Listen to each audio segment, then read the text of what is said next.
Welcome to episode 29 of Liquid Velvet Literature. Melt all your memory and change into gold. His eyes are like angels, but his heart is cold. No need to ask.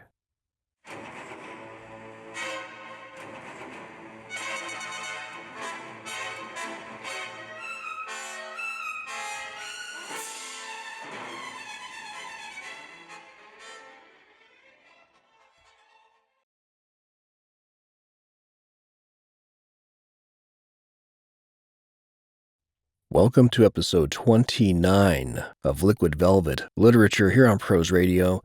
We began today with a quote by Sade, and what can I say about that artist? I remember, I think like most metalheads back in the 80s, and when she was it, right? I remember I was just driving and with one of my friends from school, and I remember the radio was on. It was like KCZP 104.7 FM, blah blah blah. And but I heard that just that her song, Lover boy, move with grace, and I was just like fucking, oh my god, who is this? And it was Sade. And so I got really into her work. I think my favorite song by her is Tattoo. But I just, the elegance and grace and the beauty and that skin and just everything about her was so gazelle-like.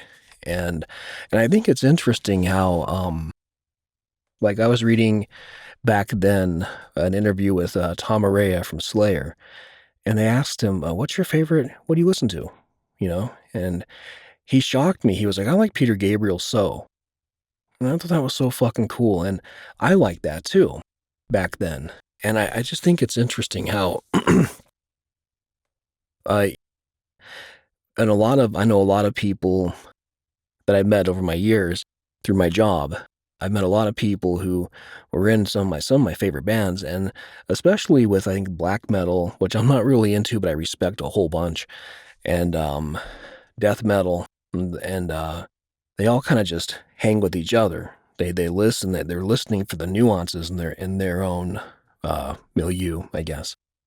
And but when you listen to like Mustaine, famously likes Sting, and I think it's really interesting. I think that if you like Slayer, if you like old Metallica, if you like certain types of literature, like if you like Nelson Algren and a lot of that Depression era writing from America, if you like the Philosophes, odds are beyond good that you're going to like classical music, that you're going to like Sade, that you're going to like um, Nina Simone, Jeff Buckley. You're going to like Rain and Blood. You're just going to like all that or Nothing Shocking. It's a very interesting frequency thread, isn't it? And that's what was on my mind today, so it's on my mind today. Anyway, having my coffee number one. Ooh, I grind my own, by the way. Yeah, whatever. Anyway, let's read some poetry. And the first one is by GinaAdams. It's by request, and it's called Fall Ritual. The leaves of the red maple tree turn with radiant colors like a male bird trying to attract a mate with its flamboyant colors. Spring would not seem as miraculous without the falling of the leaves and the dormant season. The colors of fall become muted in winter and bring gloom. The arrival of a pastel palette of spring flowers comes with a joy like Bob Ross and his happy little trees. It's really nice. Mi Zhang says, I felt like the link to you reading this should be here. Oh, this is an old, I went to this earlier. I forgot. This is an old link from the channel with writers reading their own stuff. We're going to bring that back at some point. And this one is from Gina. Thanks, Mi Zhang. That was kind of considerate. Yeah, Mi Zhang is kind of considerate. I like Mi Zhang. I always have. She's one of our pillars. Really cool writer too. And let's see, where are we? So thank you for that. GinaAdams. And thank you to whoever requested it. And this one is going to be, let's go over to here. This guy's reoccurring, but for a reason. Damn good fella. This is Area Man for Clarence. The runt of the litter. The first time I saw her, I asked my girlfriend, what the fuck is that thing? It looked like a crack baby with a bad haircut, but against the odds, she eventually grew to be the size of a potato and stole my heart, to the point that on more than one occasion, I've asked myself, had she been born human, and myself born not, mentally unhinged, would I have been brave enough to ask her out for drinks and dancing? But she's a cat, and me, I'm not sure what the hell I am, but I love her, she loves me, and now that she's here, I can't imagine life without her. The jolly giant of hate does have a heart. That was beautiful, man. That touched my heart, mate. It really did. It's good to read you. Little vulnerable. Mark the fucking calendar. No, I'm just kidding. Area Man actually has a really big heart. Bit jealous of it, honestly. Okay, and thank you for that, Dave. And this one is SelfishNeurotic in Stream of Consciousness. The name alone just makes me love this writer. I mean, aren't all writers kind of selfish neurotics? I mean, I think not just writers, but most creators, you have to be selfish to create your best work. But it's kind of like a selfish to selfless mechanism, isn't it? Because once you put it out there, it's really no longer yours. And that's anyone who denies that is full of shit. You created it, but it's really, when I hear a song, it becomes my own rock and roll video in my head, or my own romantic video, or whatever. Art opens up dreams. It does, though. That sounded really, really goofy, but it does. Okay. This is Errant Thoughts. I spend a lot of time thinking about worlds beyond my own, places that may not even exist. I know it's normal for someone like us, but actually going there, unfortunately, is not. An ant seeing the side of a building has no comprehension of the colossal construct in front of it. It can't comprehend the way it scrapes the sky like a steel claw. It can't understand that contained within it are a million things that dwarf it in every possible way. It certainly doesn't find itself wishing to be a part of it, and yet I find myself in the curious position of being an ant who does. I long to glimpse beyond into something clearly not meant for me, something well beyond me in every way. I want that more than anything, and the worst part is, I think I want that for everyone else too, whether they want it or not. Is that wrong? Does that make me a bad person? To want to forcibly rip the wool from the eyes of an entire world, even if they're not ready, even if I'm not ready, even if I had the power to do so, I don't know if I should. And yet, I find myself thinking, when will we ever consider ourselves already? We won't. We never will, and so why not? In the immortal words of Bilbo Baggins, why shouldn't I?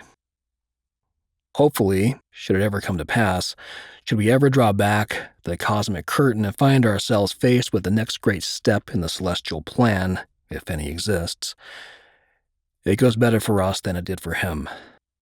Perhaps, just like him, it will simply take some time, muddling through chaos and hellfire, to reach an amazing destination.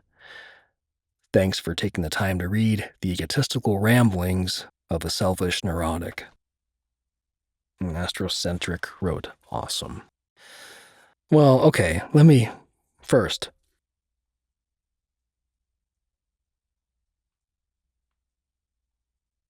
I see a lot of selfless neurotic in this piece. I think this is really cool. I like this piece. I flubbed a couple of lines, but I'm reading it cold, and I don't want to go back and blah, blah, blah. So I like this a lot. This is really I like this. SelfishNeurotic. I'm just proud to read that on the channel today. Thank you. And this one is one I just just read. Come on, dummy. Flash Gordon. This is Reclaiming Me. Flash Gordon's a fairly new writer to prose. It's a write a flash fiction piece under 1,500 words in a genre you've never tried before, without a subject you never tried before. Winner gets a few. Okay. Anyway, this is Reclaiming Me. I don't write fiction. Life is too thick to break out from. Made up characters flat compared to those who have punched me in the gut in life. Punched so hard, so deep it knocked the creative wind out of me. So I can only spew, vent, rage.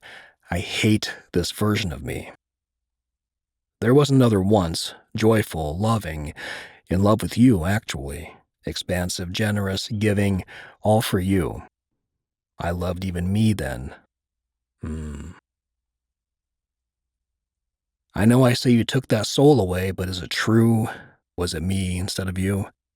Was it me instead of you who had a capacity to profoundly adore beauty, suck the spirit out of pleasure, enjoy just breathing?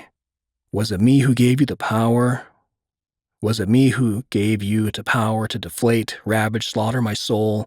If so, I renege on our broken contact of forever and ever, and now vow to try to reclaim the I who is me without you.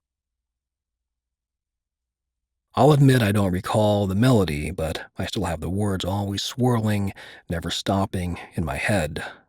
Perhaps if I listen to the earth, the beat of my still thumping heart, the never disappointing spring, I can twist my words to a different tune and regain myself in the process. Perhaps if I just chose to realign my focus. Huh. I like this line right here. I loved even me then. Sorry about fucking up those lines, Flash. I haven't even read this silently yet, but I like this a lot.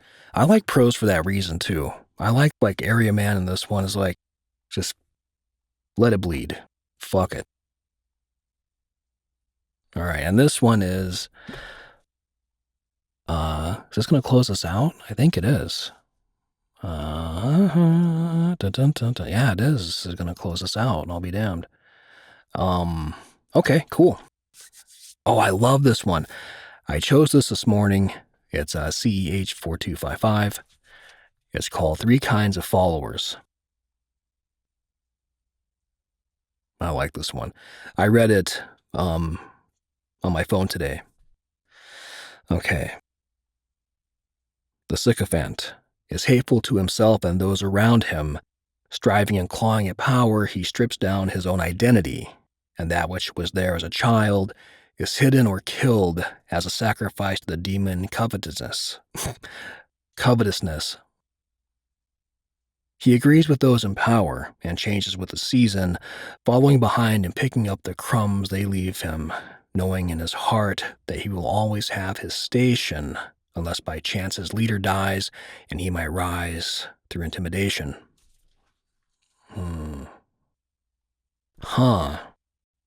The coward never hurts at all until the night comes down and he lays awake in bed writhing against the right and wrong, but in the day in safety stays and hides under the shadow, defining righteous justice as that which can protect him. And so he does as he is told to measure his survival, all the while callous to those who suffer beside him. He will clamor and put down the ones around him in his need to ensure that the might of the mighty fights to hold on to the assets he brings.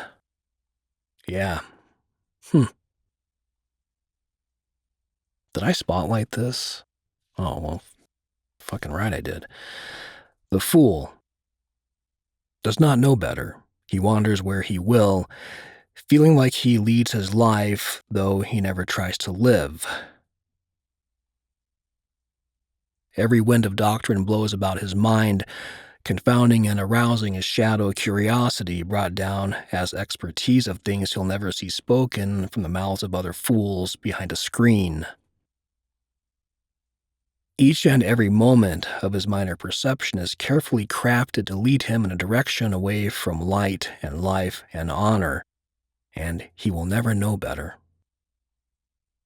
This is really good. Thank you, CEH4255.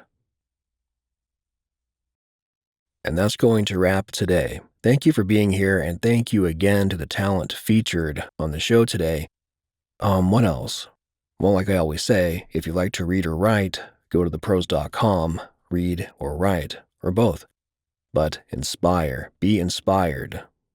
Again, the world needs your work now more than ever, so give us what you got. And I will be here in the next video to read more and maybe even talk about something besides music, but I doubt it. Anyway, hope your day is good, and I will talk to you in the new video.